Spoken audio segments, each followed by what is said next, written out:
Ciao a tutti. Welcome to Pranzo with Pasquale. Today I'm joined by a special guest coming from Florida, Vitangelo Recchia. Vitangelo, how are you? I'm good, Pasquale. Thank you. Thank you for having me. Thank you for joining me. I haven't seen you in person in a very, very long time, so very looking forward to our conversation here. How's life been in the past 2 years? I think it's been so. The last to give some people context, the last time I saw Vitangelo, last time we were together was in Hollywood, Florida, and We did a class together, a master class together, and then we met. We were also in Vegas that following the 2024. We were in Vegas okay. together. I did see you in Vegas briefly because Yeah. Vegas is always, if you're working the expo, Vegas is not. I don't want to say hard because it's still nice, but when you are involved in so many things, it becomes a grind. It was just like you're here, you got to run there, and you see somebody in passing, and you don't get to properly say your hellos and your goodbyes. But okay, we did see each other. That's right. I look We back did. at that master class, the people that were in it, and the instructors, and now seeing everybody a few years later, it's pretty cool. It was a very amazing experience, and that's when I first got to meet you.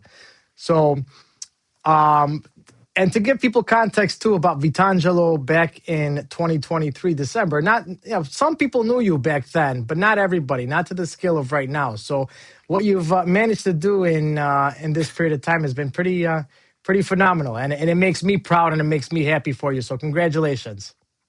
Thank you. Thank you. Thank you for your time. Oh, it's been a grind. The past 3 4 years have been a grind, and yeah, we'll get into all that. We'll get Yeah, into I'm all. sure we will. So before we trade some war stories about the restaurant business, let's go from the beginning. Where were you born exactly?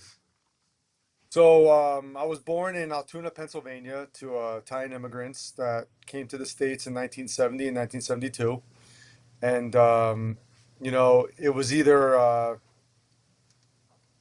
my grandfather was a prisoner of war, so it was either Argentina or United States. And Hmm. he goes to the United States to Brooklyn, brought his kids over, 3 kids every year for about 4 years over, and got them all set up and situated. And from there, that's where my dad took the bull by the horns and just moved to Pennsylvania after 5 years of being in New York. So All right, let's go back. Hold on. So, what part of Italy? Your grandfather you mentioned, right? my grandfather's from he's from Mola di Bari in Puglia. Mora di Bari. My wife. I don't know if you want. So, I still gotta. We gotta sit down and eat properly. So, my father-in-law was from Bari. He was born Bari Vecchia, and then his family now is in Okay. Carbonara and in Valenzano. So, anytime I visited, I've been to Mola. I've been everywhere in Puglia. Well, in the Bari, Puglia is big. People don't realize how Bari region. big Yeah. Italy is, but how big Puglia is. But I've been a lot to the Bari region, but before I met my wife, I hadn't. So I'm still exploring and getting to learn. But I have a lot of dear friends now from the region, and obviously family, my wife's family that I've married, and it's a very magical and special place. But all right, so your grandfather's from Mola, and you said he was a prisoner of war. Talk to me about this. Yeah. So this is a story that my dad told me. My grandfather he fought in World War II, and the the Italians didn't have a choice. Either you're with the Germans or you're against the Germans, and because they were already attached to each other, you know how the story goes, how the story ends. But my grandfather was a prisoner of war. He was captured by the Greeks, and he was liberated by the United States of America. And they caught him red-handed, walking through the water, holding his rifle up above his head. And he knew after my grandfather was a very smart man. He knew what was coming after the world was over, the World War was over. He knew what was going to happen in the next 5 10 years after the World War was over. So he just started planning little by little.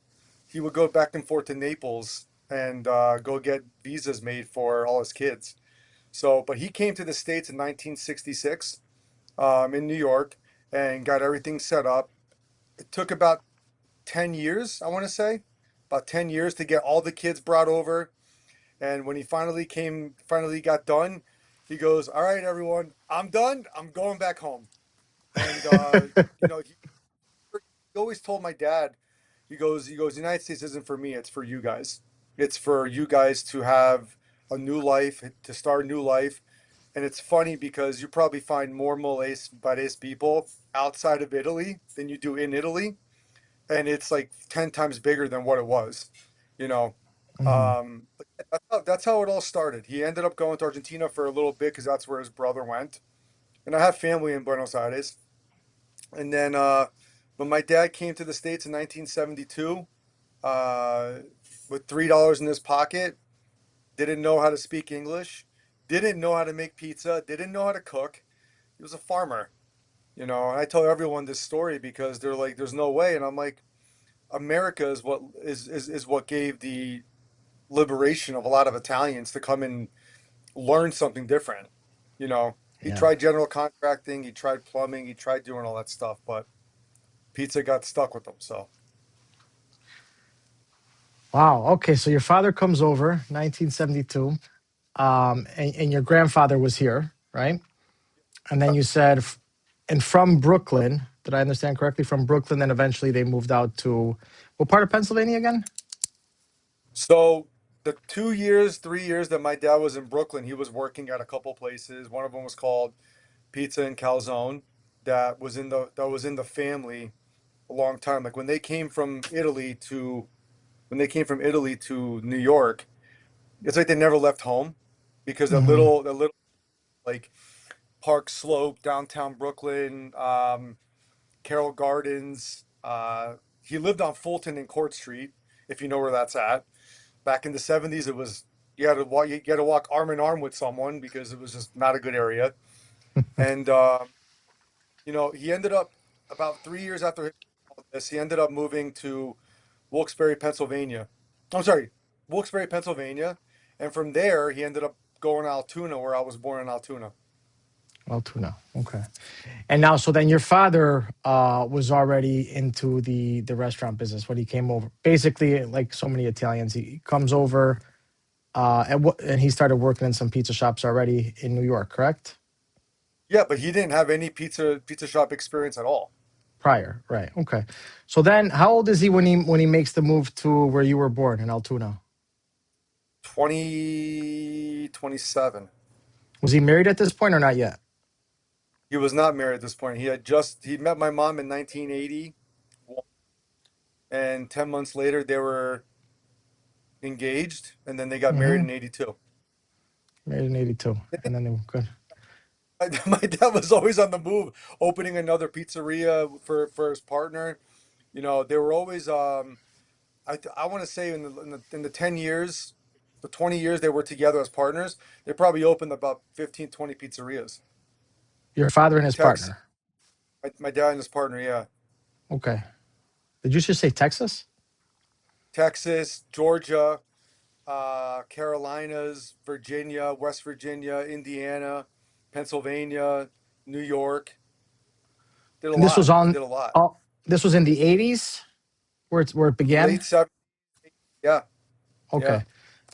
So you came from a strong a pizza operator background. So tell me a little. So you were born. What year were you born? I don't even know how old you are. I'm assuming you're around my age, but I'm 43, so I was born in 83, okay, and yeah. okay. So yeah, and your father, did he own restaurants your whole childhood? So when I was first born, when he moved to Altoona, where I was born, um, they had the opportunity to open up a pizzeria and a food court of a shopping mall in Altoona, Pennsylvania, and they had already owned one location in that mall, and then they were offered to open another one in that mall, so they had two, upstairs and downstairs, and one was in a food court, one was just attached to a clothing store, and Hmm. you know, back in the day, those shopping malls were completely occupied with Yeah. people going in.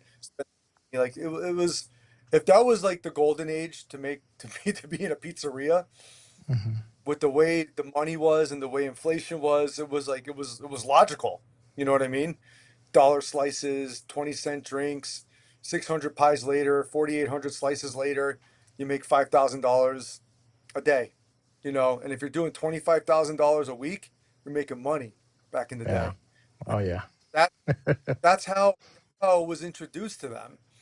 My Yeah. dad's one of 13. So when he moved to Altoona, he brought his whole family with him. And he set them up, he put them in business, he got them going. And then about 3, 4 years after I was born, that's when we moved back to Wilkes-Barre, where he's been with now since 1976. So he's been part of that restaurant for almost 55 years. The restaurant in Wilkes-Barre, Original. Yep, the the original. original. He still has that today. He still has that today. That's like That's in our awesome. family. Yeah. Okay.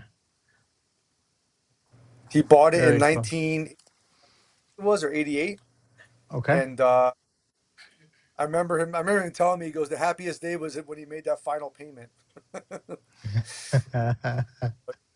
When you off, you just don't know if you're going to make it or not. So you got to be very frugal, and he was. Yeah. Yeah. Cool. Well, tell me a little bit about your childhood. Uh, well, I grew up in Altoona. I grew up around a lot of family. It was always family get-togethers. You know how it is. Christmas together, Easter together, Thanksgiving together, Fourth of July. Every holiday was together. Birthdays were together. It wasn't the way it is today, where everyone's so spread out. And instead of spending money on gifts today, we do experiences more or less. Mm, Um, but my parents gave me everything they never had. And I think I speak for a lot of Italians today that immigrated to America that gave their kids the same exact thing. Um, and honestly, like this goes back to, they didn't know back in the day like where they were gonna, like, when the next check was gonna come in, or where they were gonna get their food from. So they were very frugal. Like they held on to the what they can. And being a farmer in Italy, you know, I learned a lot about my history, my ancestry, knowing where their minds were at back in the 30s, 40s, 50s, 60s. Italy got liberated during World War II, more or less. And before that, they were under the rule of Spain. They were under the rule of Spain. So what would happen if you're a farmer? Um, and again, I learned all this in the last year from doing DNA tests and ancestry tests, and um, they would come over to Italy, take all the best stuff, and then they would go back to where they came from, and then everyone else that had these farms that were owned were just, they were stuck with whatever was left over. So everyone got smart. They would go and cultivate early, take what they could, pretty much tell the people that were coming to take all the good stuff that, hey, well, it wasn't a good season this year, so this is what we have. And then they would get the worst of the stuff, and then the owners of the farm would have the best of the stuff, and they would feed them for a year, 6 months, a mhm, year, a year and a half, whatever. That's why, like, growing up, we had so much stuff, sotolio, sotaceto, like we had so much stuff that was like preserved. Um, yeah. and I learned that, like, my wife tells me all the time. She goes, why do Italians like need so much control? And I'm attributing it to that my son's generation will break that generational curse and not want so much control, because we're teaching them today that you control yourself, you can't control everyone else. And it's hard to Mhm, break it, a business, or when you're in a position of leadership, people look to you for that what to do, where to go, and how to go about it. But mhm. I see a major thing. I think a lot of people are starting to think for themselves. You know, Yeah. Um, well, there's a lot of change happening, right, in the world. It's definitely not the world we grew up in. We're similar in age, but it's funny you touch on. I like none of these conversations I've had have gone like back to ancestry, back to grandparents. Like, you touched on a couple very, very, to me, important things, right? Your grandfather coming over to America, prisoner of war, like, our grandparents, Southern Italy, as much as people love it now, love to visit it, Instagram blew up Southern Italy. You can't even visit the Amalfi Coast anymore. Like, if you're Italian, you can't afford it. It's crazy. And Puya's blowing up too right now too. So all these like little gems that were like kind of, um, my point is, beautiful country, beautiful heritage, but life was not good. And that's why, like you said, there's more Molese outside of Mola than there is, and the same is with, Neapolitans and people from, where I grew up in Italy City, there's so many people all over the world, Australia, there's a bunch of us and South America and America. Um, not unfortunately, but you and I being in our 40s, we can study that, we can hear stories, but we'll never know what that's like, to really be World War II, we'll never be in that. So many sacrifices were made for us, right? Like you said, Hmm. your grandfather, and here's another thing. I can't ever imagine having children. I have children, you have children. I can't ever imagine saying, you know what, to my wife, I'm going to go to a different country and start something that's going to better my lineage down the road. I don't know when I'm going to see you again, but take care. But I'm going to send for you. And that's what they used to do. Isn't that crazy? Like, just talking about that, I got anxiety, I, I and remember those phone calls. Like, I remember mhm, those phone calls. Like, thinking about them now, be like, I I miss them. You know what I mean? Like I miss them. Like I remember, like my grandfather passed away in 1995. We were just in Italy 7 months before for a month and a half, and I can remember this vividly, like it was yesterday. Every time we would get there, it was a sob fest of happiness, and every time we would leave, it was a sob fest of sadness. yeah. And in bet- it would be like, I'm gonna hit you over the head, and he would hit me with the bastone. But like I get it now. Like, my son's 6 years old and goes to my dad, "You can't catch me," and my dad's like, "I'm not trying to chase you. Like, I can't run, you know." But like my grandmother, like we don't give enough credit to what they did. Like you were saying, like there's a you miss those days of like how you grew up around them. Going Yeah. back there visiting them. It was always fun going there to see them. You know. Yeah. Well, anyways, let's get back to what. So your childhood, you grew up in Pennsylvania, right? Your Yep. father has the now. How far is where you grew up from where your father's business is now, where he lives now, in Wilkes-Barre? About 10, about 10 miles. Okay, so near. So then, Yeah. well, I'm assuming, and correct me if I'm wrong. You growing up, your father had the main restaurant. Was he mostly there, or was he traveling at this point with all the other stuff he had going on? No, so like once we moved back to Wilkes-Barre, moved to Wilkes-Barre, and then he ended up opening up maybe two or three more locations with his partner. Once my dad made the decision, once my dad made the decision to buy the original spot he started at, um, it was like a mutual thing. Like they would just like go separate ways. No hard feelings behind it. Just wish you luck. Wish me luck kind of deal. Because he ended up going like at that point, like he had all that experience that it was more like, okay, well, I'm helping you build this empire. Now I'm going to help my family, and that's what he did. He focused on one of my mom's brothers, my uncle. His name is Pasquale, it's the same Great, name. great And, name. great name. He's from Giovinazzo because so he was born in Giovinazzo, and my mom is from Giovinazzo. And he lived with us like when I was born in Altoona, he was living with us. Mhm. And he learned the ins and outs of the business. He worked with all the Recchias. Um, you know, back in those days, like you gave people the opportunity to make a living. Because back in the day, like there were Italian immigrants. Like I don't know, I hate to put it in these words, but the way Italians were treated, or the way like Hispanics are treated today. Mhm. Oh, you're not local, can't hire you.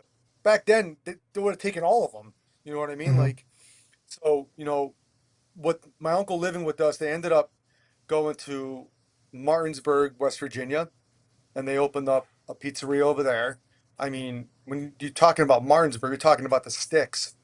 You're Oh talking yeah. about talking about hillbillies. You're talking about definitely not New It's it's Kids. It's country. you know, Yeah.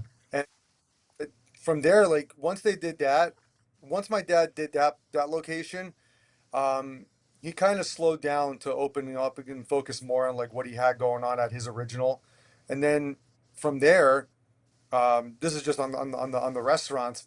He ended up helping me and my brothers, at the beginning of our business ventures and what we do now. So um, there's a world of knowledge in that brain of his that even though we don't listen to it like all the time that like you should, hindsight's 2020, right? Mm. Um, everything he's always said to us, we're doing. And I'm sure we'll get into that conversation, but I never wanted to make pizza in my life. I never wanted to be in this business, and I'm here. You know. Well, let's talk about that now. So when did you first start in the pizza business? No, no, So no, not you growing up, personally. Like your job. Yeah, perfect. Yeah. yeah. So growing up, I would go. The only times I was able to I would see my dad was if I went to the restaurant, to the pizzeria, with my mom, my brothers, and we would go there, have pizza. I'd go help him roll dough, play with dough, take the dough and put it through the can opener. I don't know. I had Mm. I had some activities when I was a kid, um, which is like it was cool to see because for me growing up, I loved eating pizza. You know what I mean? I loved everything about it. And as I got older, I just they never pushed working in a pizzeria on me. My dad always said, you either have school or you come to work with me. And I'm like, I'll choose school. Every choice I had, it was school, school, school, school. And I did that. I graduated from high school, I graduated from college. I went to Penn State. Um, he asked me, he goes, you want to come to work with me at pizzeria? I said, no. I would help out. I would watch it, being the oldest of three kids. There was a trust there. They knew I wasn't going to do anything stupid to like sacrifice or hurt the business that like we my dad worked so hard to build. And I learned that was a hard truth because I'll never forget, like I was 12, 13 years old and I'm here giving free pizza away, and he's like, what are you doing? I was like, oh no, they asked for pizza. He goes, well, every time you give a free pizza away, it's just profit away from the business. Yeah. And I was like, okay, hard truth. And I stopped, and that's where I started learning more like about the responsibilities of what it was to have a business. My dad was always at work, um, like any business restaurant owner that was in a pizzeria or in a restaurant. It's like it was really hard back then because you didn't have you didn't have the brigade you have now. You don't have like the restaurateurs, and then you have general managers, then you have you know, the chef and the sous chef and line cooks. Back then, it was like you were everything, and in our style of business, embrace all of that. So when I graduated college, I told my dad, I said, I never want to make pizza. I'm going to go to New York and I'm going to go work in a restaurant. Nothing to do with pizza. So I moved to Times Square and I worked for a Bubba Gump Shrimp Company in Times Square, which I don't regret, but it was something that I had to do to understand why I didn't want to do it. Um, you know, we were in the Broadway district, so we had all the big groups coming in, four, five, 600 banquets coming in, Mhm. people, and we had a feast or went to these Broadway shows. Then New Year's and Christmas Eve and Thanksgiving Eve, like it was a nightmare. So you go to Penn State, right? You finish. You graduate Penn State. Okay. Now, Yep, how far was college from your hometown? 2.5 hours. Okay, so you were able to go back. So if your father needed you on a weekend because he had a busy weekend, you were able to drive Wasn't over. happening. It It wasn't wasn't gonna. happening. No. Okay, but that probably was in the back of his mind. All right. So what did you major in? And tell me about Penn State. How was life? Um, Uh, life at Penn State was fun. It was good. I majored in hotel and restaurant management, so okay. hospitality management. Yeah. Penn So State had one of the hospitality. top schools in the country at that time. It was UNLV at number one, Cornell number two, and Penn State number three. It was a great program, but I always put hospitality with as like I never understood it. I didn't understand what it was. Um, I didn't understand like how can you be on 24 hours a day? I mean, it's virtually impossible. And Hmm. to me, that's what hospitality. I always tried to fight it, and I always wanted to go into finance. I was good with numbers, but I wasn't good with formulas. I wasn't good at remembering that these different like today it's all computerized. It's all everything is at a push of a button now.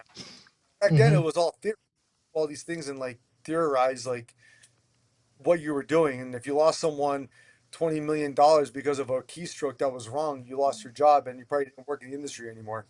But I always fought what the hospitality side of it was because I thought I knew it and I had no idea what it was about. Um, in in in, uh, in layman's terms, you can't tell a customer to f off and expect them to patron your business. You Hmm. can do it and they'll come back, and that's it. And that's what I learned. I learned the hard way. Um, growing up, like I grew up in an area where it was I was surrounded by a lot of predominantly white collar. You know what I mean? Like white collar with some blue collar jobs there. But I was a son of a pizzeria owner. I'm sure you've heard this story before. Nice cars in the driveway. What do you do? And it's Hmm. like for a living. My dad's 40th birthday. You would have thought it was The Sopranos happening on my house in Pennsylvania. So it was always an inside joke with me and my friends. Like everyone, like I was the Italian guy at school, but they worked. My family worked hard, harder than many I know, because it wasn't 40-hour work weeks. It was like 120-hour work weeks, and it was Yeah. nonstop. And when my dad gave me the opportunity to go to college, I was the first one to graduate in my family from college. So that in itself, like, what's that like? I mean, there's a saying, your parents want you to succeed them. Like I feel like just graduating college, I did nothing compared to what my parents did. So I just got a piece of paper that cost $40,000. Um, and today I feel like if I didn't do the college, I would have started doing what I'm doing earlier, focused on what I was doing earlier. I don't know if I would be in the same spot. Does that make sense? Absolutely. So Yeah. I put my focus on that. But it once I left Penn State, like, Penn State, I think the way people talk about college today, I know my psychology teacher in high school would appreciate this. College is about going there, getting an education, but it's about learning what your capabilities are and what your shortcomings are and what you need to work on. So I graduated, I moved to New York, didn't like New York, and Why then New I York? How did you end up in New York? I always like I had this like infatuation with like going to Brooklyn to see my grandparents and my aunts and my uncles and my cousins. Um, I didn't go out in the city as a teenager. I would go up there on like day trips with friends. But once you live in New York, you realize either you hate it or you love it. Because like I mean, so just backtracking during college. In college, the one city that I loved the most is when I studied abroad in Rome, Italy. That's what really got my You almost left out attention. a crucial part of this story, Vitangelo. Okay, so Yeah, Penn State. How long were you? So you did a semester in Rome, I did a semester abroad in Rome the year Italy won the World Cup. Let's not talk about that, but that's a different Tw- story. 2006. Yeah, it's way too fresh. Yesterday was the game, so we're not. Maybe we'll talk about it later. Oh wow! So you were there in 2006. So was my brother. I was in America that year, but my brother actually got to witness it all firsthand in Italy. So what did you? Yeah. So tell me about that semester abroad in Rome. So the semester abroad in Rome, I learned a lot about my heritage. Like I learned a lot about art. I learned a lot about architecture. I learned a lot about structure. I learned a lot about food. It was probably the first time I'll never forget this place that this little pizza shop around the corner from the school. It was called oh fuck, what was it called? I'll never forget the restaurant, the pizzeria, because it was all pizza taglio in 2006, and it was memorable to say the least. Because was it the best pizza? To me, in Italy, it was. At that point in my life, it was. Um, because like it followed the standard of like, man, we're segueing into a whole bunch of different stuff right now. It followed what was happening in Italy that hadn't arrived in America yet. 20 And years ago, yeah.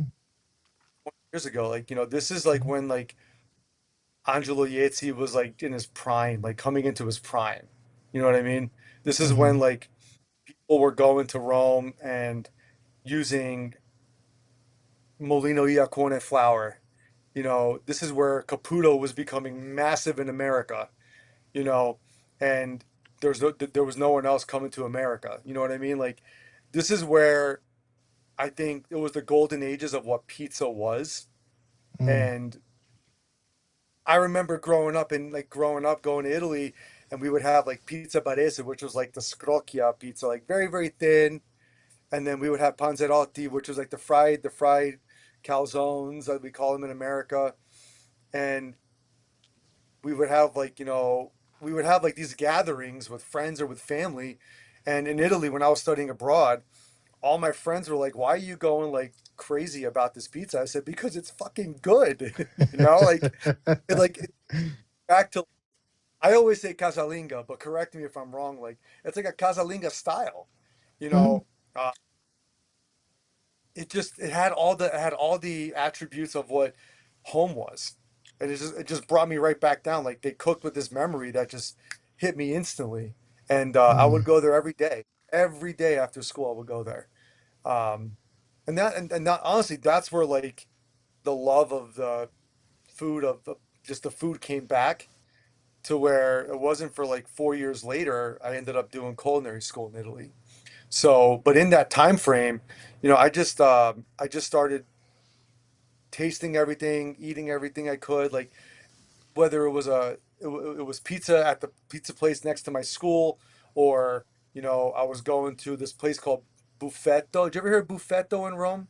No, no. It's like one of the pizzerias in Rome that does tonda romana al mattarello, and Okay. it's like 12-inch with the cornicione. It's like 13, 14 inches, and it's coming off the plate, and Mhm.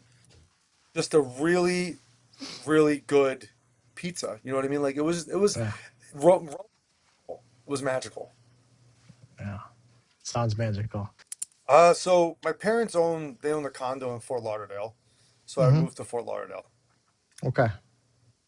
I want to go home, because I knew that if I went home, I wasn't leaving, Okay. and it was more everything was set up for me there.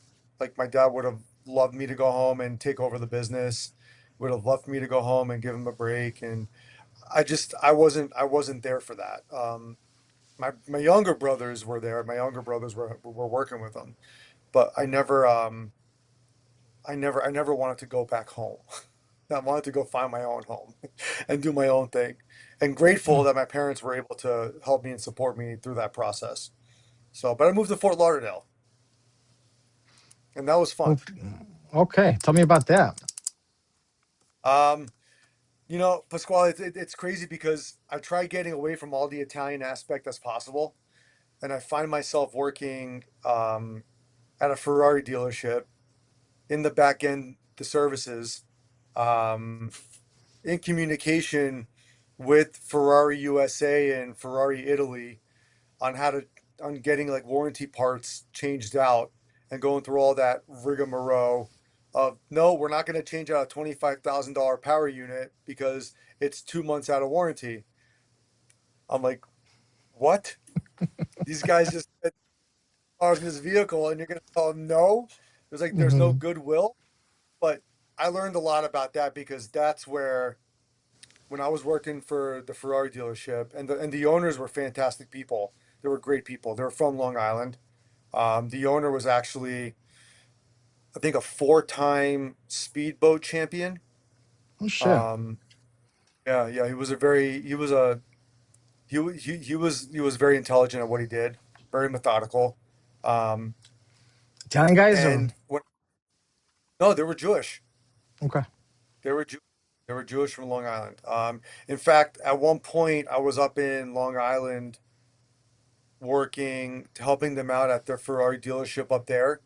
Because like Hmm. when they bought the dealership, they ended up buying just Ferrari and Maserati. Hmm. Then they ended up then they ended up getting Alfa Romeo, Rolls Royce. Like they ended up getting these big, big, massive brands. And it's so crazy because they have to be so many miles apart from each other. Hmm. And like they don't own the rights to Rolls Royce in Florida or the Fort Lauderdale area, but they had the rights in Rolls Royce of Long Island. Okay. Does that make sense? Like Yeah. it was based off of like area where you were at. You know, Yeah. Rolls already a massive dealership in Fort Lauderdale, so someone Hmm. already had, it, but you weren't going to touch it, more or less. Yeah. They had the rights. Yeah. Yeah, I don't even know the logistics behind that, but lots of money behind it. Lots of money. Yeah. And again, we're talking almost well, a little bit less than 20 years ago, but Lauderdale, even back then, was very affluent and a lot of people with a lot of money. And how did you end up at this Ferrari dealership? And how long were you there for? So I was there for about 2000, 2008, 2010. I went to culinary school. So yeah, 3 years. I was there for about three Okay. years. Uh, Okay. and what I ended up, my aunts, I first ended up going down there with the intentions of taking my Series 7 test and passing my Series 7 test. You know, this thing about finance always snuck up, Hmm. and I didn't just it didn't go anywhere. But that's okay. So my aunt's neighbor was the office manager for the Ferrari dealership in Long Island, Hmm. and she with them down in Fort Lauderdale, and that's how I started. You know, my first job working there was I was making $13 an hour in 2008. It was okay. You know, I was single by myself, living in my parents' condo, Your parents' and again, condo, yeah. I don't Hmm. care. You know, I've never seen I've never seen Southern Italian families shut the door on their kid's face. Right. It No. doesn't it doesn't exist. No. So you know, from my experience, like I didn't take advantage of it, but I needed like I just didn't have a direction. You know, I didn't have a direction of what I wanted to do. And I worked for them for 3 years. I learned a lot, made a lot of friends. I was surrounded by the Italian brand, the Italian flag Hmm. everywhere. And, you know, when I was there, I met some pretty high up people. A couple, we had about three or four, you know, release parties on the new Ferraris that were coming out. And Nice. every time we would do like, bro, I mean, you didn't know who Bob's Barricade was or who the creator of Comcast was. That's how crazy it was. Yeah. These guys are walking in. They're dressed like they're not dressed to impress. Yeah. They're just They're going to, yeah. dressed in like street clothes. Like half the pant is ripped and the other one is like sewed up. You know what I mean? Like Uh-huh. Yeah. there's no they are. They're comfortable. So Yeah. uh, when they would come in, and you know, I saw someone completely just disregard one person that was like very affluent, Hmm. very and that was the last day they worked. You Yeah. know, they came in the next day and were like, I was here yesterday, Mm. and I was disregarded, but I'm gonna take that car and that car. Yeah. And they were like, well, "Are you?" And they obviously they Yeah. of very importance. And Yeah. but that's the thing. Like in this business and in today's world, treat every single person you meet as if you know nothing about them. You Hmm. know what I mean? Like my dad always told me growing up, treat everyone how you want to be treated. That's great to a certain age, and then when you're 40 years old, you're not. You can treat everyone like gold. They're not treating you like gold back. There can be and it can be anybody.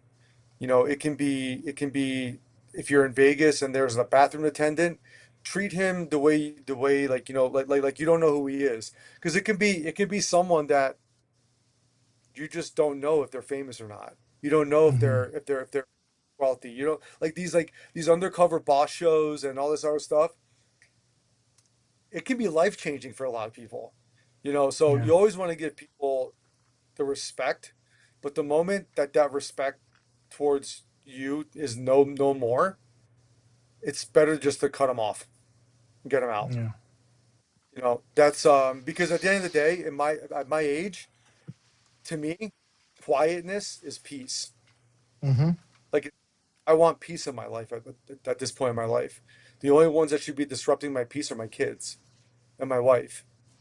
I shouldn't be getting it shouldn't be some conversation that happened 2 years ago, 3 years ago, coming up and just destroying your peace. And now you're just thinking about what could have went differently. What happened in the past is over. You can't change it. All you Right. can do is just be forward. Tell me about your first place. How'd you find it, and what'd you walk into? So there was a guy the guy owned it. The guy was from his family was from Puglia also. His dad was from Hmm. Lecce. His mom was from Bari. And the Moles community is vast. It's big. Everyone knows everybody, and we all have the soprannome, like just weird names like our families got famous for. And my grandfather's soprannome, he loved figs. He was always Hmm. drying figs, so his soprannome was Seca Fig. And when they say those names, they get it. Yeah. They know the soprannome, but they don't know the last name. So when we found out through my uncle that this place was for sale, I had just got engaged about a year prior to my wife, well, to my girlfriend, and then which eventually became my wife. And Oh, so you met in Florida? we met in Fort Lauderdale, yeah, yeah, Oh, or okay. West Palm Beach, yeah. She was actually leaving work. She put her 2 weeks in. I was just starting, so Okay. we met in that transition, and it wasn't like 3 months later. I ended up moving to Fort Lauderdale with her, living with her, and just moving forward and you know building a life per se. But when I came here, this guy that was selling it was from New Jersey, but he had Italian roots from Tapulia and Lecce. And I came here one day and I saw it, and me and my wife look at each other like there's nothing around us. Like we were like looking at a shopping center and then farmland. Mm. What's your wife's name? Teresa. Teresa. Okay, so you meet Teresa, and then I'm gonna open up a restaurant. Basically, you tell her, right? And you guys are looking Oh, for locations. we bought one. Okay, so you Bought one. buy the So I bought a pre-existing restaurant. Yeah, and this is in Punta Gorda, in correct? Punta Gorda, Port Charlotte. Yeah, yeah, Okay. yeah. Now, correct if I'm wrong. Punta Gorda is on the. So you guys met in Lauderdale. West Isn't Coast. Punta Gorda? Yep. Punta Gorda's on the west coast, correct? Yeah, So this yeah, also entailed. So we're buying a business, but we're also moving. yeah. Oh, yeah, yeah, yeah. We're doing. Yeah, We're there's a we're lot picking going up on and running. here. Okay, okay, and she was all right. She said, "Let's do it." Right? Well, not exactly, but she had Oh, she had her job on the East Coast. okay, She pretty well known. Um, she sold spirits and wines, okay, so she was very well known in her company she was working at. She got top sales person of the year 2015. So we went back and forth for about a year and a half. Okay. And yeah, it was that's like when I bought the restaurant, I didn't know how to make pizza. I inherited 22 employees and I knew I had to eat shit for 2 to 3 years. Yeah. So Well, like 22 employees. So this was a big restaurant. I mean it's 2,500 square feet, but Hmm. it's it was young kids. Like the old owner, he focused on hiring young kids Hmm. and, mold them to grow. But Yeah. you know, there's a reason people sell, and I was fortunate and lucky enough to come in and get it. Um, Okay. and like I said, I had to pay him off. I had to pay off my dad because my dad helped us. And you know, there's a saying that you know the old way, the old Italians do business. I'm gonna sell you this business, make it seem so sweet, and then in 6 months when you can't pay me, I'm just gonna take it back. Yeah. Okay. Hmm. I saw it my whole life. That's what I'm saying. I saw it my whole life. Yeah. Oh, you can't make the payment here or this month. It's okay. Pay me next month, but next month you got to pay me double together at the same time. And everybody wanted to be the good fellas. You know, everybody Yeah. wanted to do the like, and there was nothing like that. Hmm. But what people don't understand is that there's a lineage behind me of 10 men that have never given a pizzeria back when they bought it. Hmm. That was one. That was the one that started that. My dad was like, "I'll die in this place before I give it back to you." And Pasquale, I had to learn really quick how to make pizza. So it took me about a year and a half, 2 years to make pizza. While I was learning all that, my wife and I were going back and forth to Fort Lauderdale to Punta Gorda. Um, I was having health problems at 33 years old because my body was rejecting what I was eating as far as grains.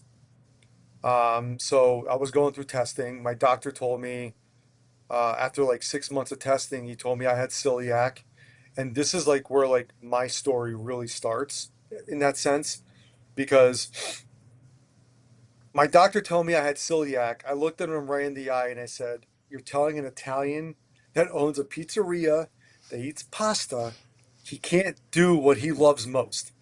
Yeah. And he was like, "That's exactly what I'm telling you." And I'm like, "Get another job," because I understood celiac as if you have it, you stay away from the gluten, you stay away from all grains. Hmm. So because I was in my environment, I was like, I got to test something. So what happens? Um, I get this flyer in the mail one day, and it's and again, I don't care because we all have learned from somebody, okay? And there's not one person alive today that can say that they created something that's Hmm. out there today that we're doing. When you talk about pizzerias, you talk about bread ovens, you talk about panifici and pizzeria, ristorante, all that stuff. That all happened 100 years ago. Somebody back then had the bright idea, hey, well, we bring all our breads to this oven now to bake for us. How do we get more out of it? So we're gonna put sauce and cheese on it. You know, Lombardi's up in New York. Um, you know, you talk about New Haven. You have all these things like you have all these bakeries, all these bread makers that are turning like they're transforming their product of bread into pizza, even though they were doing it in Naples in the late 1800s when they came over from Italy. And you know, they went back and like that's how like the evolution of pizza really started happening. You know, all these the forno turned into the pizzeria, which then turned into ristorante, and then a family, a place of gathering for people to go and have fun and this and that. So we have about 120, 115 years of history in America alone. So I get this pamphlet in the mail. I get like this like advertisement, and it says Scuola Pizzaiolo Italiani. on it. And I'm like, I'm in Port Shore. Who the fuck is sending me this? Or how did I get this sent to me? Because it was like it was addressed to me. So mailers, all that stuff, call like mail lists. And I see on the front Tony Gemignani. So I started doing my research and I'm like, the fuck's Tony Gemignani? And I again all new to me in 2015. Hmm. And I didn't even know the person I was talking to on the phone back and forth was Laura Meyer. She was the one that was coordinating. So, there was definitely an inspiration because I'm like, I called my best friend at the time. I go, hey, I got this in the mail. What do you think? He goes, well, if you have two options, if you're going to continue with pizza, you should do it because you're going to learn something different that you can't learn where you're at now. I'm like, okay.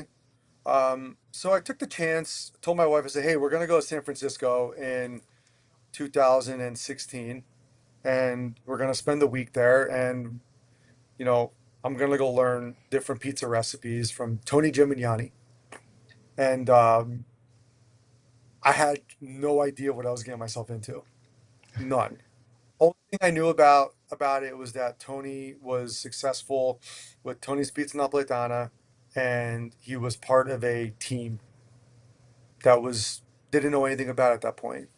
So I Hmm. went there, spent 4 days there, and honestly, it was probably the most eye-opening thing I've ever seen because you know you meet incredible people. You know, there he flat out came out and said at the beginning he goes there's no expectations in this. Only thing I need to say to you is that if there's an expectation is that if you don't know how to do it and we see that you're struggling with it, we're just gonna we're gonna tell you to come back at another class or if there's like something different you can do because to take to take the money on it, it's a lot of money you spend, it's a lot of investment, and that Yeah. investment you hope that 0.01% of what you make in your whole life. When you put this $5,000 investment in, you hope you make $50 million over your whole life. Hmm. And that to me was the goal of going there.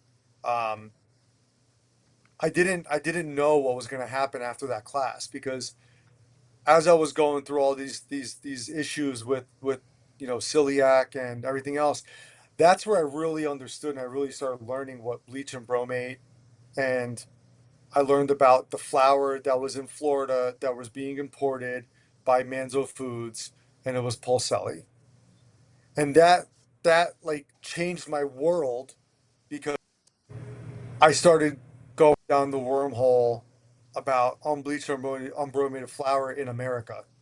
So I tried the All Trumps unbleached unbrominated. I tried the King Arthur unbleached unbrominated, and I think in the last 10 years, I think flour in America has made such a vital transition that it's almost like they made these flours unbleached unbrominated better.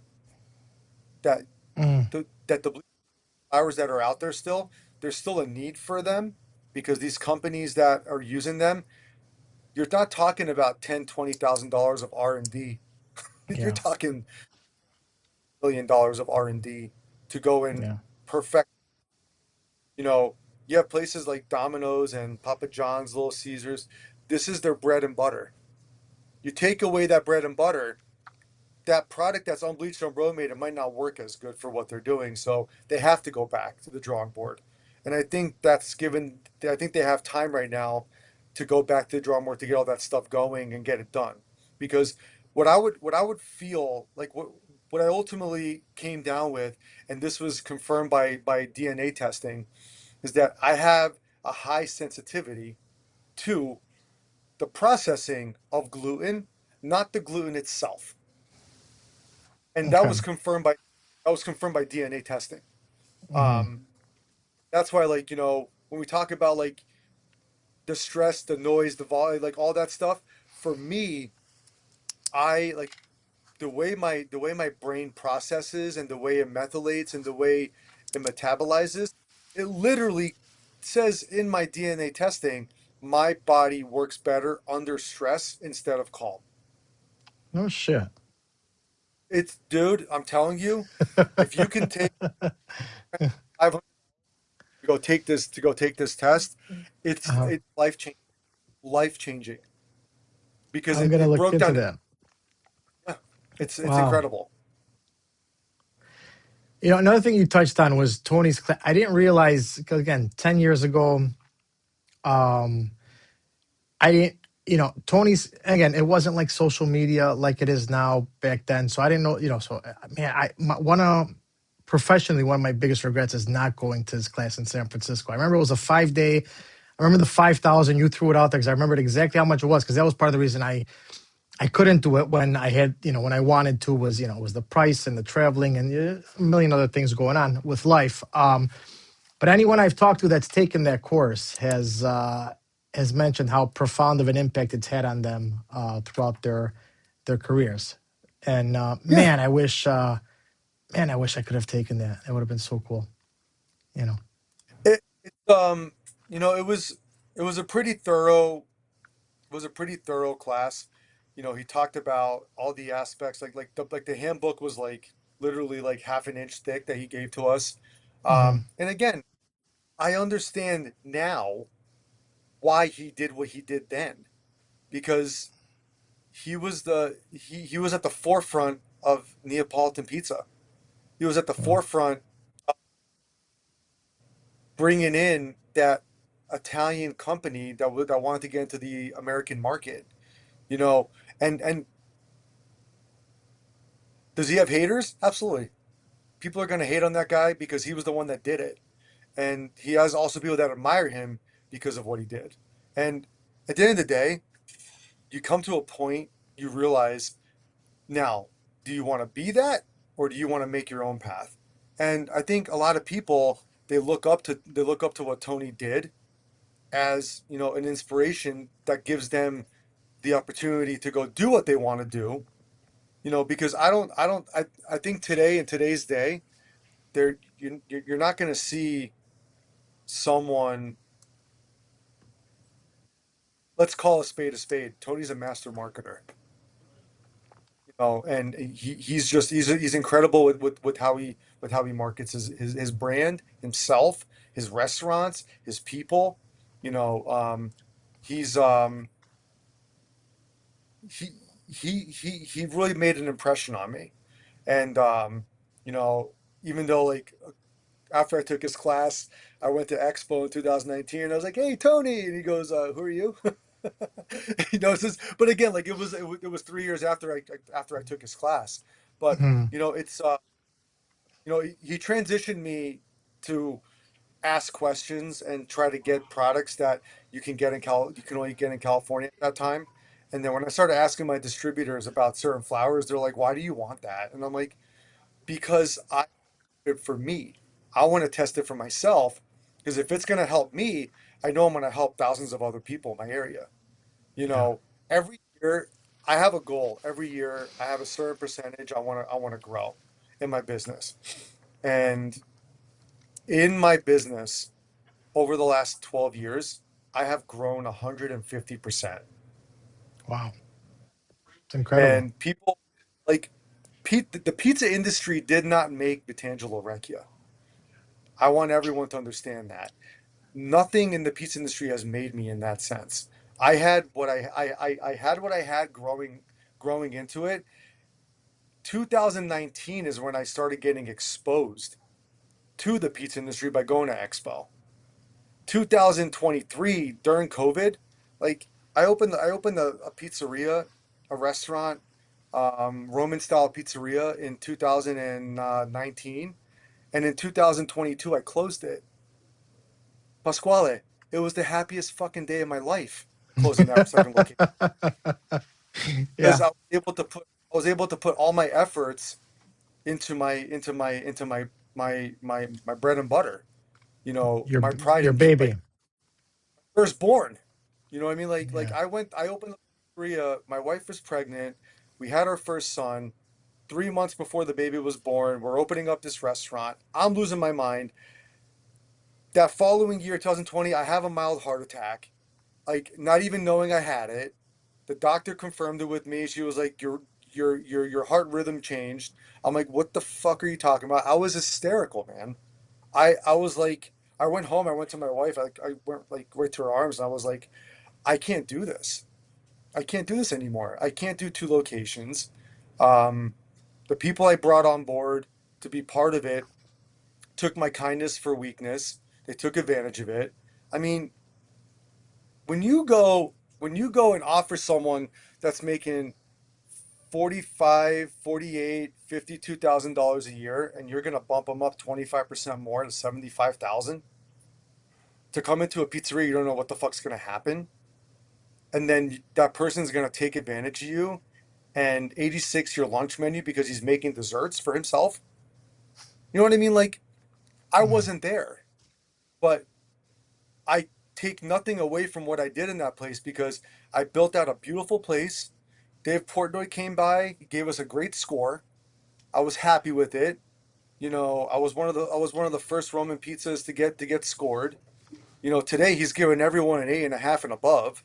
So what I got in 2021, it was mm, a happy days after we reopened for regrouping because of COVID. I was happy. He walks in, I look at him and I'm like, "You're a son of a bitch, aren't you?" And he goes, "What? I know who you are and I know what you're about to do." And you know, um, I can't even say it was a blessing. You know, it was a blessing closing that place because leading into like, with all that like I've learned and I was taught, I understood how to make pizza by watching my staff. mm, The people that the same people that were trying to get me to pay them more because they knew they had my back against the wall. mm, And I tell everyone this, and this is me showing my humility. I never want to treat my staff the way I was treated. You know, when I lived in Italy and I worked in Italy, my chef looked at me and was like, "When are you going back to America?" I said, "I don't know." I said, "My ticket to go home is 7 months from now." He goes, "Well, you can leave tomorrow." I was like, "What?" I was like, "What do you mean? Like what do I do?" He goes, "I'm not going to sit here and baby you just because you graduated culinary school. That means you know shit about what I do." I mm, was like, "All right, let's start over. My name is Vitangelo Recchia. I'm here to help you. Give me a list. I'll do that list. If I can do that list properly, give me the next thing to do. And then the next mm. thing." Where at the end of the 7 months of working in Rimini, he was like my best friend. He was, I still talk to him to this day, and Yeah. that's the thing. It's like, I give credit to a lot of people that in the past that helped me grow, because if they didn't, I wouldn't have learned, I wouldn't have understood what it was to go through what I went through, and see what I was gonna do. But it wasn't until like things really took off in 2019 when I opened up that second location. Um, they got crazier, they got better. My other restaurant got busier, and then COVID happened, which threw everyone into like a shit show, like a shit storm. Restaurants that were untouchable closing. It's probably the scariest moment of my life because I looked at my wife and I was like, "What are we gonna do?" Luckily, we were in Florida. We were able to open our doors for takeout delivery only, and we made it through. We made it through. We went through the struggle. Like everyone that I saw that was going, like my dad was shut down for 4 months, Oof, man. and they still wanted his rent money every month. Mm. You know? That was I was oof. No, go ahead, Vito. no, I was saying I was lucky. Like I was lucky. I had a full staff that wanted to work.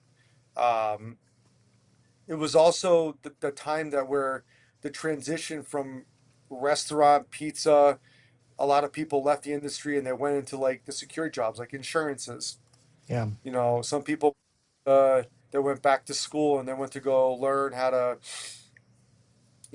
they went to become, they started doing their own consulting or their own food trucks, they were cooking out of their house. You yeah. know, Dad, Dad always said these couple things. People are always going to be hungry, so you have to feed them.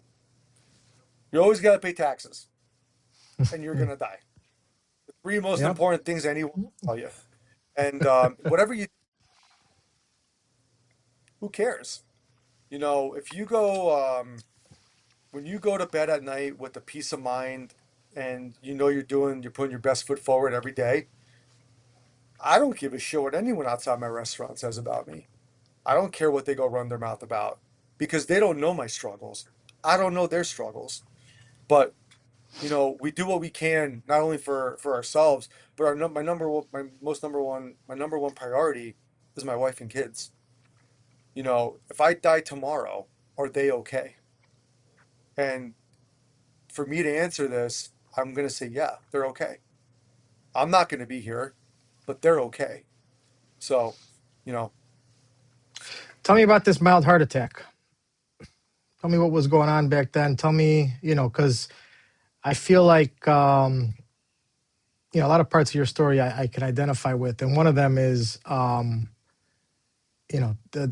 the amount of pressure and the amount of just craziness that could happen when you have, not only when you have multiple locations, because but also when there's a lot of expectations from people, when you do rely on people and that doesn't come through. So just talk to me about that whole time. I know it must have been hard. It might be hard to revisit now, but I think it's important. well, I mean, it was it was really so this is like it was a dark time in my life, but it was the most beautiful time in my life. I had just had my son. My wife had just had my son, which she had emergency C-section surgery. Um, his heartbeat was going from 155 down to 35 in a matter of seconds because every contraction she had, the baby was tightening up. It's more, it's more horrific for her to say that story than it is for me because I was on the outside looking in. But when they brought me into the labor room, they're holding my son up. He's blue. My wife's on the bed, strapped down, and when I heard that scream, it was just magical, magical. And everything from that point on changed. But what happened in that next year, first time parents, not understanding it, I don't know what's going on, two restaurants. If I can redo it again, I probably would have closed the restaurant sooner. I was like, you know what? You guys don't want to work here. You guys don't want to do this. You don't want to understand what I'm going through. It's not your responsibility, but this is a paycheck for you guys. You can go work wherever you want. I probably would have done it sooner, or I would have never done it at all. Okay. Because the reason I say that is because I incorporated Roman pizza into my restaurant now. And that whole year that I was going through all these struggles, you know, when you let other people influence your thoughts, that's where you get anxiety. When you Mhm. live in a world where everything, like people that live in ignorance, man, I fucking envy them. I envy them to the point that, like, how can you be so ignorant to not even give a shit about what's happening next to you, but yet you're walking down the street, headphones on, chilling out, talking, laughing, and you don't have a pot to piss in. And to me, it's like you get to decide what you want. You get to decide what your happiness is, who's going to affect your happiness, who's not. Like I came to a realization, and this is why I started doing social media about maybe 4 months ago. Everyone has a story. How do you want it to be told, and how do you want it to be interpreted? I was tired of being I was tired of being um, I was tired of having that feeling that I wasn't good enough. You know what I mean? Um, Mhm. the world's a fucked up place, man. My son's 6 years old now. We're teaching him. I have to give it credit because my wife is the one teaching him the most. I'm always at work. I'm always traveling. But I say like we're teaching him. You can play with whoever the fuck you want to play with. It doesn't matter if they're white, black, doesn't matter who they are. You play who you want to play with. The moment someone tells you you can't play with them, you stop playing with that person. Because we don't want him to grow up with anxiety. We don't want him to grow up having jealousy. We want him to just grow up with the sense that, oh, you don't want to play me? Okay, cool. I'll go find something else to do. You know, Hmm. like my wife is so good at explaining it because she grew up. She grew up with five older siblings, and I grew up as the oldest. She grew up as the baby, so we have like this like meet me halfway kind of like pact. You know, we're gonna do a little bit from each of us, but that whole year, you know, everything that how I grew up with, she was like raising the baby. She was a rock star. You know, she didn't she women don't get enough credit. Like I told her, like we had this Hmm. conversation last night watching, and if she sees this and she watches it, she's gonna laugh. We've been watching Landman. You know Landman, the movie, the show I haven't seen it yet, but yeah, I know what you're talking about. Yeah, with Billy Bob Thornton. Billy Bob. Yeah. So that guy's a badass in the movie. He's a general manager of an oil company, and we're watching Landman. And I looked over, like she looked at me when she looked at me when like halfway through the show, and she goes, "See, and that's why men rule the world." I go, Teresa. I said, "I'm sorry." I said, "But women rule the world." And you don't understand what I mean by that because you're saying men rule it. I said, but every action a man does is based off of a woman's reaction. So, for example, does it make sense? If you're at home, A million percent. so if you're at home and you have an argument with your wife, it's not stopping at home. You're bringing that to your car, which means you're going to go to work and you're going to make reactions off of that. So Yeah. you influence somebody's reaction to where they're going to go in and they can either lose an employee or they can gain one. Hmm. Okay. I told her this and she goes, "No, I don't see." I said, "Trust me, every person in on this planet, every woman that doesn't feel that they are in control of what's going on, it's because something fucked up happened in like whether it's a bias because of what they were taught growing up. Like there's a lot of like, and this is why I say women because the women in my family were the best chefs. The guys, they would have nothing if it wasn't for the woman. But they don't get enough credit because when you look at like what goes on in the world, you keep a you keep a guy happy and coming home respectful, being respected. If that guy's a piece of shit to you, you don't like you react off of that. It's a two-way street. So like I said this to her, I said women control the world. You might not see it on the TV, but trust Hmm. me, women Yeah. control the world. And she laughed at that.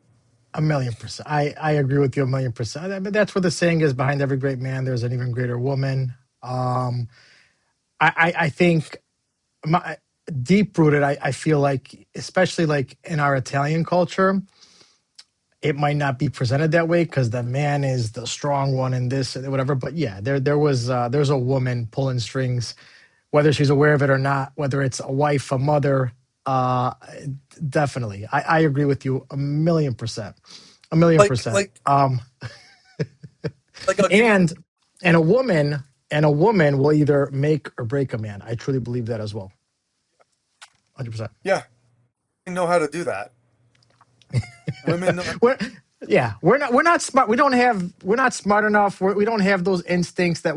And again, women, it might be unbeknownst to that they might have no idea. But yeah, women are just as fucking powerful, if not more powerful than men, and they don't realize it. I'll give you one more thing about women too. You mentioned the emergency C-section. I'm very sorry, but I'm glad everything's okay. My first child, who's 6 years old as well, so we have sons that are the same age. My Giuseppe, he was born in August. He's 6.5. But I witnessed my wife have childbirth, giving birth to our first son. I was in the room. I didn't want to see anything going on down there. But I was there, Vitangelo. I can never in a million fucking years carry a baby for as long as she did and give birth. That just I can never do. I don't think men could do that. I think women are very very special. I always respected women. My mom and I'm the oldest of five. I have sisters, so but to experience my wife pregnant. and everything that happens to a woman throughout throughout that time, and then actually, give birth to a child. It's like I know me personally, Pasquale, I could never do that. I just wouldn't be able to. So um God bless all the women in the world. My so my first son was born on July 29th. He's a Leo. Oh, so is my My son. He's all okay. Yeah. second born August 17th. He's a Leo. 3 years later. Yeah. I was in the room for so the first one they pulled her away from me. She's frantic. They didn't know what was going on. I called my mom. I called my mom at 6:48 in the morning. Go, Mom, they took her. I don't know what's going on. I don't know what to do. She's trying to keep me calm over the phone. They Mm. pulled me in at 7:01, and my son was being held up by the doctor. My second son. Uh, so my first son is Pietro Benjamin, after my father and my father-in-law. My second son is Vitangelo James from me, and James from a very good friend of mine that lost his son to cancer. Oh, Um, I I admired him, and then we have some James in my wife's side of the family too. So, um, it was hard seeing what he went through and his family went through, but he was just the whole family is just gems. They're incredible people. I was there. I got my hand crushed. Not that it matters. My hand got crushed by my wife screaming so hard and grabbing. And let me tell you something. All the all the power to the women absolutely, because 100%. there's uh, there's some women are created differently, man. I don't give a Yeah, shit. There isn't there isn't one guy today that did not come from a woman. exactly. Yeah. Yeah. You know, one Yeah. thing today, and the thing like you just like I get it. People can push buttons, people can do all these things, but you know, you have you gotta take it with humility, knowing that like you're part of this growth with your family. Watching your wife going through this, and like you said, 9 months, and then like my grandmother had 5 miscarriages. Can you imagine? No, can't. I'm Yeah.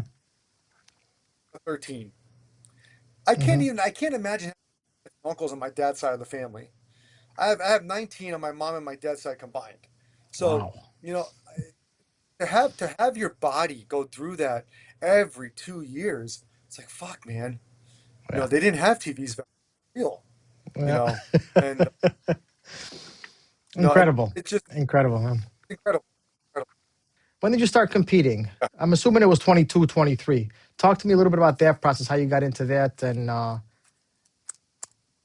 It was February 8th at 2:30 in the afternoon. I get a phone call from my longtime mentor Gino Rago. That's right, Um, Chicago. Okay. I still We didn't talk about Chicago. Yeah. we didn't talk like I came back from Italy.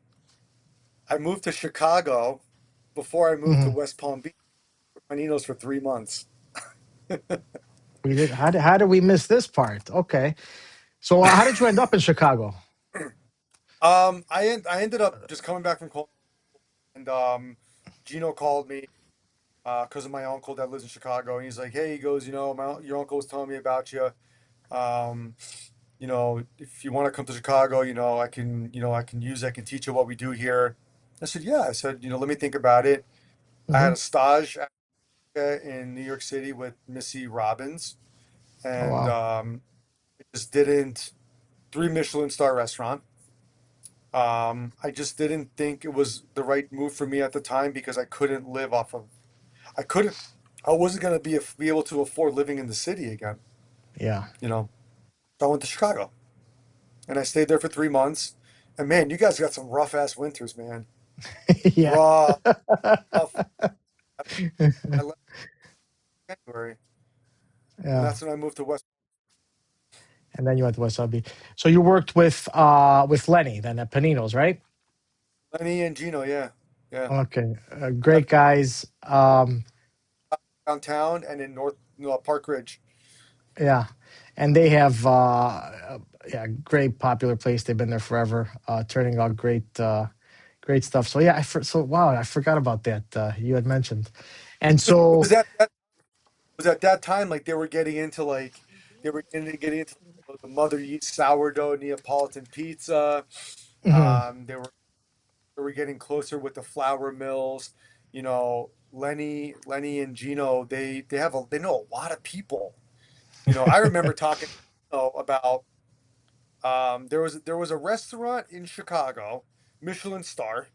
Um, Chef was an older Italian Tony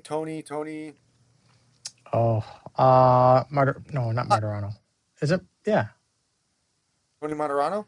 something along those lines. Montuano. Yeah, Mantuano. Yeah, I don't want to say his name wrong. That's why. But yeah, we're talking about this. Tony Yeah. Montuano. What was his Okay. What was his restaurant called? Yeah, Spot. it's It wasn't Spago. Spiaggia, Piaggia. wasn't it? Spiaggia. Yeah, Yeah. yeah. Well, I just got back from culinary school, and I'm like, oh my god, let Tony Montuano Spiaggia. Uh-huh.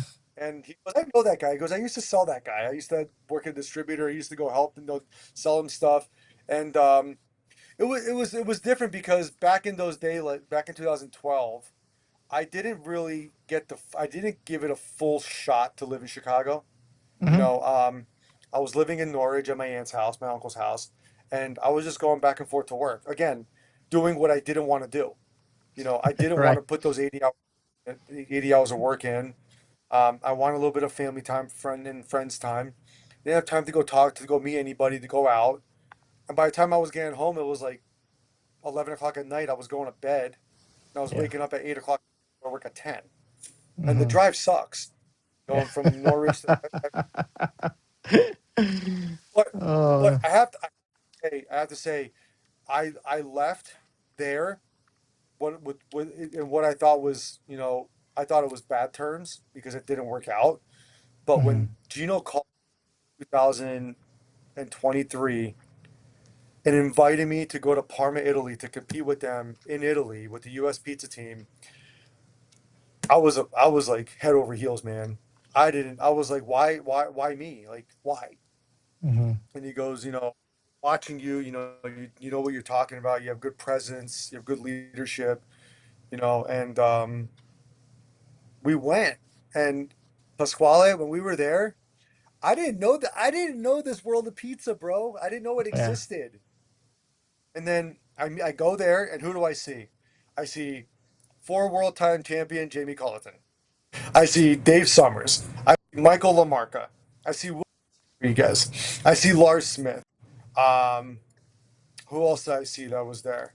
Uh, Giovanni Labate was not there. I see Gino. I see Lenny. Um, fuck. Who else is there? The World Pizza Champions are there. I see Will Grant, Anthony Cataldo. Um, I see Nick Bogats and I see them all. There was like a ton of us, and I'm like, I'm water. I'm here. I don't know what the hell's going on. I honestly the whole days I was there, bro. I walked around and I kept my mouth shut. Mm. I just and Gino and he goes to me. He goes, Vito. He goes, we talked about your pizzas. Just execute them. Just execute them. Just have fun with it. He Hmm. goes, I only care if you get on that stage. He goes, that's my goal, is for you to get on that fucking stage. Not even but he wasn't talking about podium. He was talking about top score in America. Hmm. Yeah. We could worst as long as I had the top score in America. He was happy, and I went. I competed. I was not happy with my pizza. It was a Roman. I was not happy with it. I started talking to people. I was like, yeah, I'm not getting the oven spring. The oven's like too weak. It's not working. You know, before I always, and maybe it's a fault of mine, but I always give people praise when praise is due. I read Pizza Today. I read PMQ. I remember the year.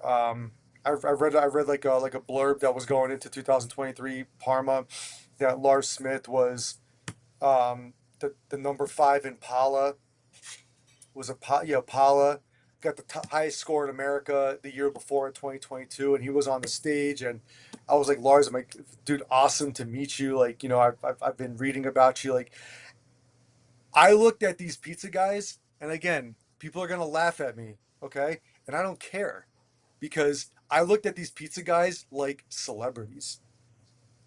Why? Because they're out there exposing themselves. They're out Hmm. there showing, they're out there educating, they're out there showing, they're showing up for an industry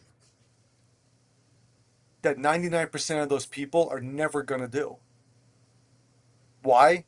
Because they got to take the tomato can and rip the label off so no one knows what they're doing.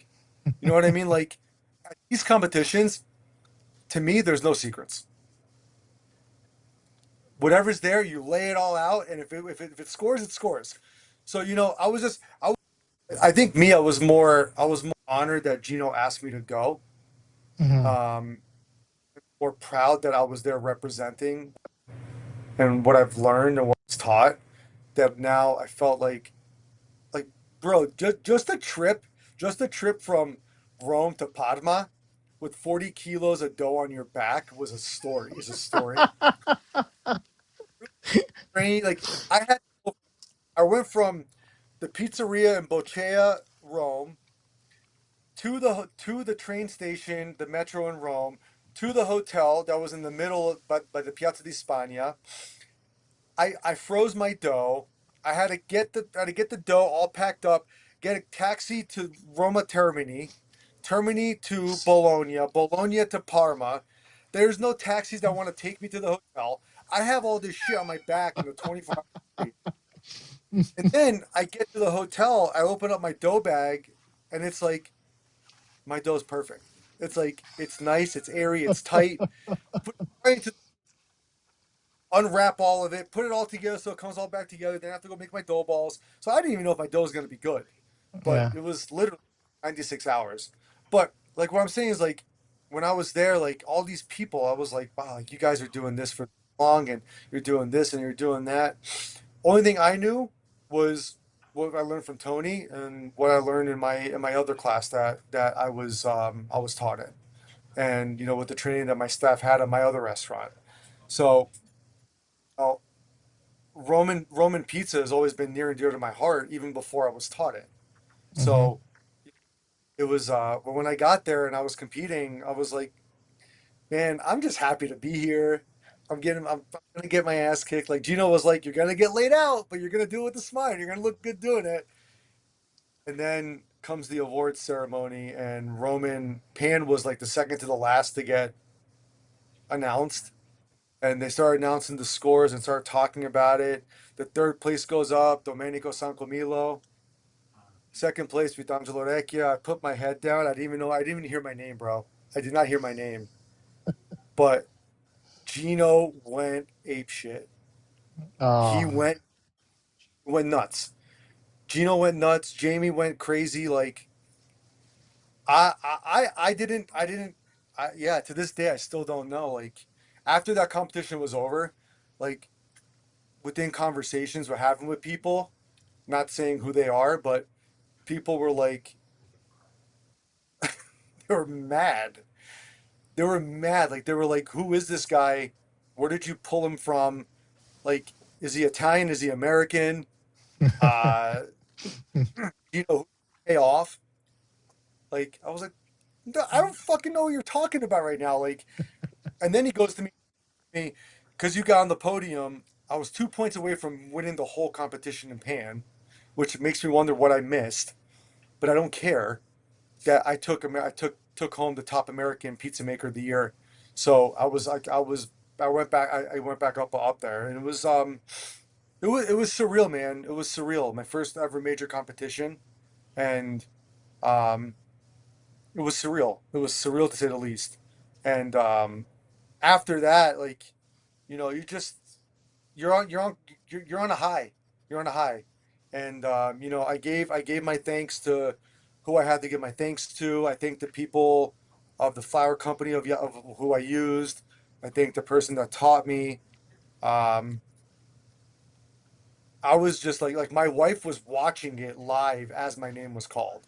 she was. Okay. She like I text her. I said, "Hey, they're doing the scores now. They're doing the awards," and she popped it on, and she literally dropped the iPad, and almost broke it. Like I Oh, still wow. to this day I haven't watched the video of her reaction, Okay. and it's on. Oh, my mother-in-law has it, but it was another full circle moment for me because it validated what my Mm, dad did. It validated what he said. It validated what I was learning, what I was doing. And to me, that was like the beginning of where I'm at now. mm, Uh, I was always afraid. I was always afraid to put myself out there to be criticized because who wants to be criticized? Now I embrace it, because I embrace it because I was like, I used to be that guy that used to say, "What the hell do they know?" Because we're Italian, man. Like I'm from the Northeast. Like we're Italian. Like you can't do better than me. I am the best. This year, John Arena came up to me and he's commented on some of my posts, and he came up to me in Reaming and he was like, you know, Vitangelo, what you're saying on social media, how you're writing, it's lovely. And I was like, holy shit. Like, for me, you're not look, if everyone's gonna come up to you, like when we were in Vegas, I had so many people stop me, just to tell me, hey, I learned this one thing from you in your videos. Hey, I watch your videos. I've been seeing what you're doing. I tried to apply it and it worked. I'm like, guys, I said, I'm just doing what I know how to do, what I was taught that came before me. So I'm not recreating anything. I said, but thank you. Your words are really, really kind. Um, it's making a difference because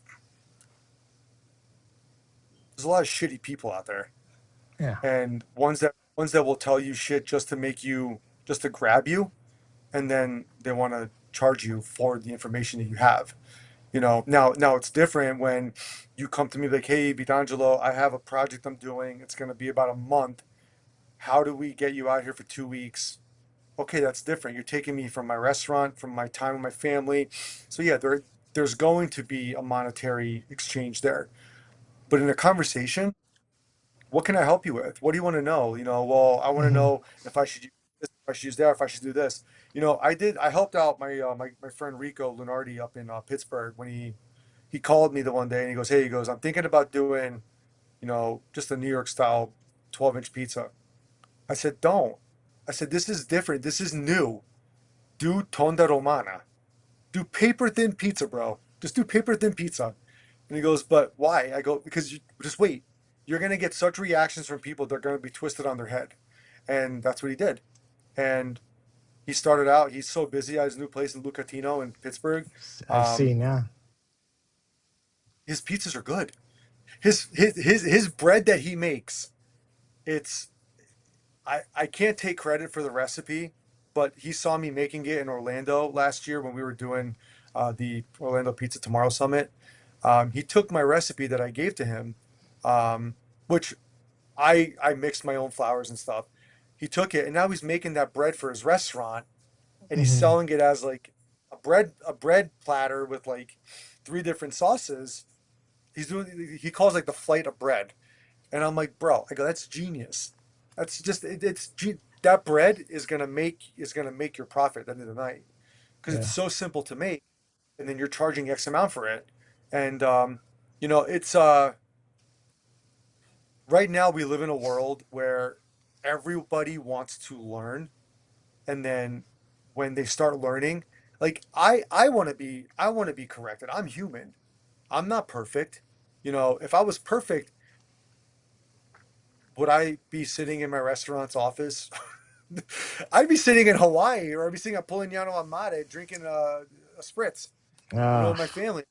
I would yeah. be I would be somewhere where the world cannot get to me, but I'm not there. I'm in the grind. The world is around me every day. It's beating on me. I'm trying to find my happiness and bliss. And right now, my happiness and bliss is my hour and a half drive home into work because I drive in silence. I Mm, just, I mean, relate I watch what you do. I follow what you do. And dude, some of the food you're putting out, it like, it's very nostalgic. And where I live, what you do, people wouldn't understand it. Right. I live in Heaven's waiting room. Okay? I live in Heaven's waiting room that's from the Midwest. And when I have people that come from like Missouri, like, oh my God, your pizza was fantastic last night. We're used to Domino's. I'm like, say no more. I Yeah. say because even the worst New York stuff you're gonna have is Domino's. But you know, we get a lot of people that come from all over the country. Social media has helped us out in so many ways that has Nice. brought more focus to the restaurant, what we're doing. You know, my hope is that it just keeps on growing and growing. And then, you know, doing collaborations like this with you, you know, it's an honor. I thank you for having me on here. Thank you. My pleasure. It's not going to be the last time. We're going to be talking a lot. Yeah, this is just the beginning for you. I'm very, very excited for. You know what? We'll probably talk a couple more times, but I'd like to see in 2027 what that has to bring after you get another full year under your belt there. Vitangelo, thank I'll let you know. Yeah, well, I'll be following. So, Vitangelo, thank you so much for your time. Thank you for being on with us, and safe travels, my friend. We'll talk very, very soon. Okay. Thank you, Pasquale. All the best. Ciao, ciao, ciao, ciao. Ciao, ciao.